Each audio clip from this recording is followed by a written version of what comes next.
Bonjour Bruno. Bonjour Christine. Aujourd'hui n'est pas un jour comme les autres, en tout cas pour les clochers de la Chapelle, de Saint-Privé et de Saint-Hilaire. Effectivement, tous ont donné à leur commune la signature du même saint patron, Saint Mémin.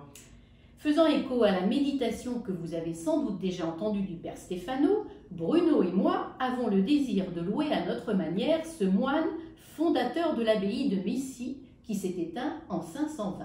Si nos calculs sont bons, nous avons donc commémoré cette année le 1500e anniversaire de la disparition de celui qui s'est appelé Maximin, Mesmin, puis Mémin. Commémorer, pas tout à fait. En tout cas, pas comme nous l'avions prévu. Est-ce un clin d'œil malicieux de l'Esprit Saint de notre patron, alors qu'il est réputé avoir combattu le dragon de l'hérésie, de l'ignorance, et puis la malaria qui sévissait à son époque sur le domaine de Bérère? Nous voilà, 1500 ans plus tard, à combattre un virus qui s'impose dans le monde entier. Qui sait? Est-ce pour nous appeler à plus de spiritualité, à moins de consommation à outrance, à plus de respect pour la nature, de toutes les espèces et moins à l'urbanisation galopante? Le fait est que nous sommes toute une équipe interparoissiale à nous être saisis de ce 1500e anniversaire pour organiser des festivités faisant mémoire de nos racines, pour raviver notre espérance aujourd'hui. Si je me souviens bien, tout avait commencé lors de la visite missionnaire de notre évêque dans le secteur ouest en 2017. Revenu célébrer une messe dans la grotte du Dragon, sous l'église de la Chapelle, il nous avait fait remarquer qu'il faudra faire quelque chose en 3 ans.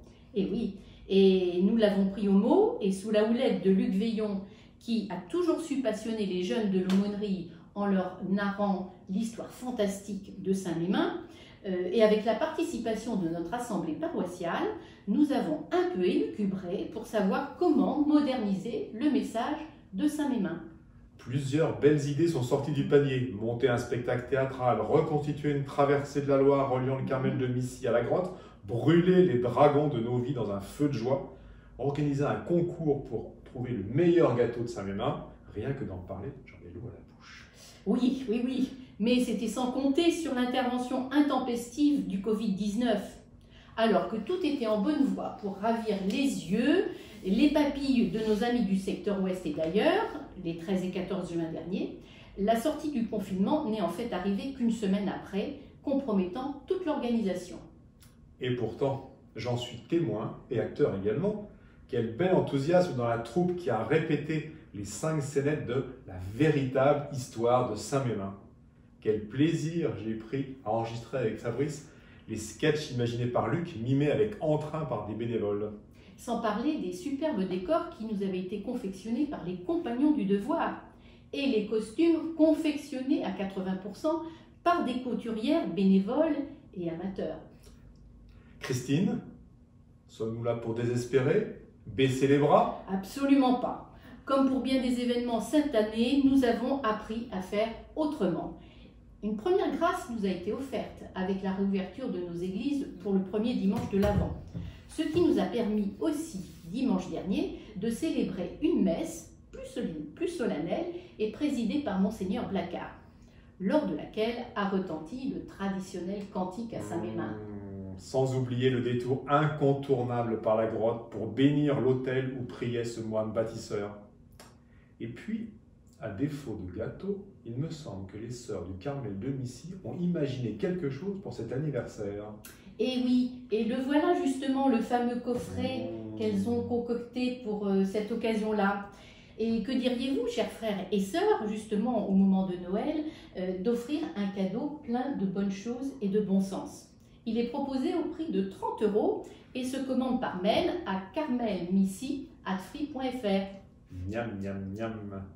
Quant aux festivités hautes en couleurs qui ont été préparées avec tant de cœur, pouvons-nous espérer les vivre autrement? Eh bien, nous les avons reportées les 14 et 15 juin de l'année prochaine. 1500 ans s'étant écoulés, je pense qu'on n'est plus à une année près. Non. Voilà une bonne nouvelle pour nous permettre de conclure ce témoignage pour le Pélé de l'Espérance. Et si nous reprenions ensemble le célèbre refrain du cantique? Reprenons. Célébrons Saint-Mémin, Célébrons Saint Mémin, brillant dans notre histoire d'un éclat surhumain. Que son nom plein de gloire, que son nom plein de gloire, comme un bienfait